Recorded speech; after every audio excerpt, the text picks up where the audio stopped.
We are live.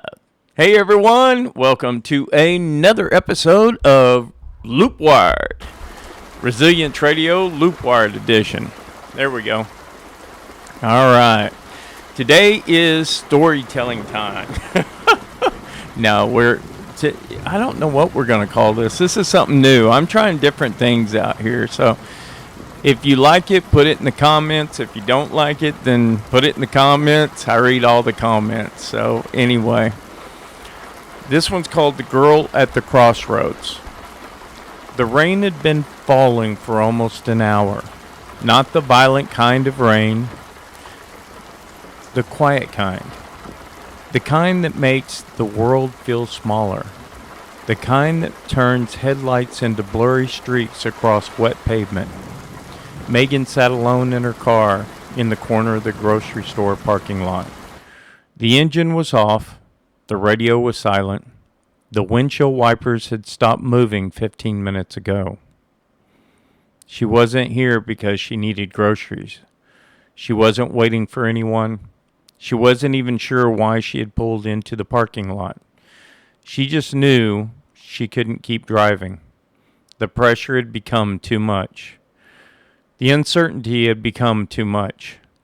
The noise inside her own mind had become too much. So she sat there, watching the rain, watching the people rush in and out of the store, watching strangers live ordinary lives.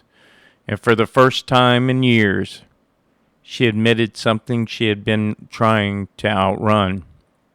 She wasn't happy. Not really.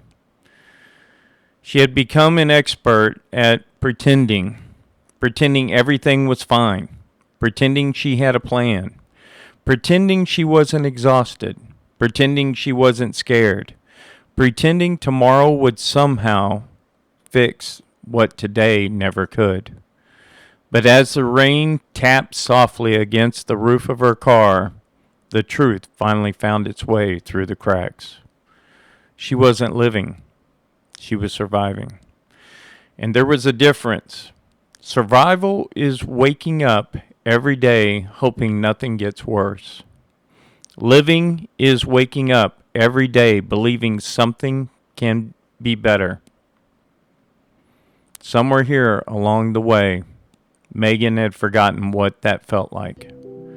3 years earlier, life looked different. Or at least she thought it did. Back then, she had dreams, plans, goals, a vision of a woman she had intended to become. But life rarely falls apart at once.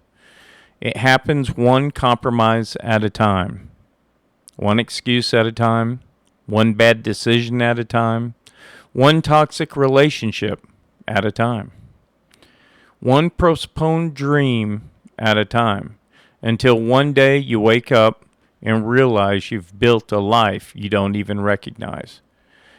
And the worst part, nobody forced you to build it. The prison was constructed slowly, brick by brick, decision by decision, until later finally arrived. A clap of thunder shook the sky. Megan looked up. The rain was falling harder now. Store lights reflected across the black pavement like broken glass. People hurried to the cars. Everyone seemed to be moving. Everyone seemed to be going somewhere. Everyone seemed to have a purpose. Everyone except her. And that's when the question appeared. A simple question. A terrifying question. What if nothing changes? Not the next week. Not the next month. Not the next year. Ever.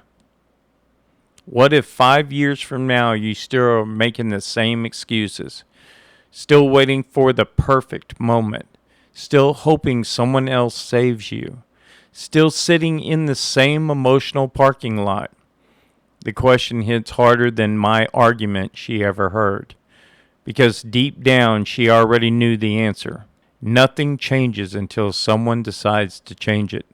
And that someone was her. The funny thing about transformation is it rarely looks dramatic. Movies lie to us. No.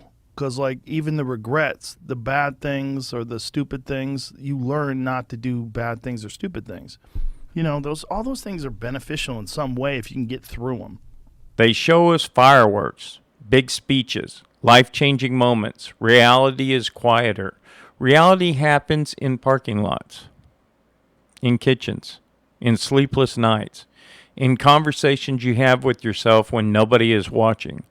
The decision that changed Megan's life wasn't made on a stage. It wasn't made in front of an audience. It wasn't accompanied by applause. It happened sitting alone in a car while rain fell against the windshield. A decision so small nobody else would have noticed, but powerful enough to change everything. She decided to stop waiting, not waiting for permission, not waiting for confidence, not waiting for certainty, not waiting for approval, not waiting for someone else to believe in her. She decided to move, not perfectly, not fearlessly, just forward. Because she finally understood something. Courage isn't about absence of fear. Courage is movement despite of fear. The road wasn't easy. There were setbacks, mistakes, doubts, days she wanted to quit, days she wondered if she had made the wrong choice, days when the old life called her back. Because familiar misery is seductive. It whispers. It negotiates. It promises comfort, but Megan kept going, one day at a time, one choice at a time, one step at a time. And slowly something incredible happened. She began meeting a version of herself she had never known. A stronger version, a wiser version, a calmer version, a more authentic version. The person she had spent years searching for wasn't somewhere else. She had been inside her all along, waiting. Years later, people would ask her how she did it, how she rebuilt her life, how she found the courage, how she overcame fear, and Megan would smile because they all assumed the story was about becoming someone new. It wasn't. The story was about finally becoming herself. Maybe you're listening right now from your own parking lot. Maybe not a real one. Maybe an emotional one. A place between who you've been and who you're capable of becoming. A place where fear and possibility are fighting for control. If that's you, remember this. Megan eventually learned something most people never do. The door was never locked. She wasn't trapped by circumstances. She wasn't trapped by other people. She wasn't trapped by her past. She was trapped by the belief that she needed permission to leave. The day she realized she didn't, her life began. And maybe that's the lesson for all of us. Sometimes the prison isn't the place you're standing. It's the story you've been telling yourself about why you can't leave. One day, you'll tell yourself a story. And when you do, this chapter won't be the ending. It will be the moment everything changed. The pain wasn't the destination. The fear wasn't the destination. The uncertainty wasn't the destination. They were simply the road that led you to the person that you were meant to become. Faith is believing before you see. Focus is seeing where you're going before anyone else does. Fortitude is continuing when every reason says quit. Framework is turning those choices into a life.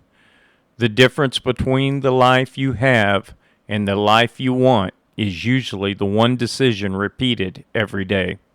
So choose it wisely. Because your future is listening. This is Resilient Radio. And remember, you don't need to see the entire road. You only need enough light for those next steps. Keep moving forward.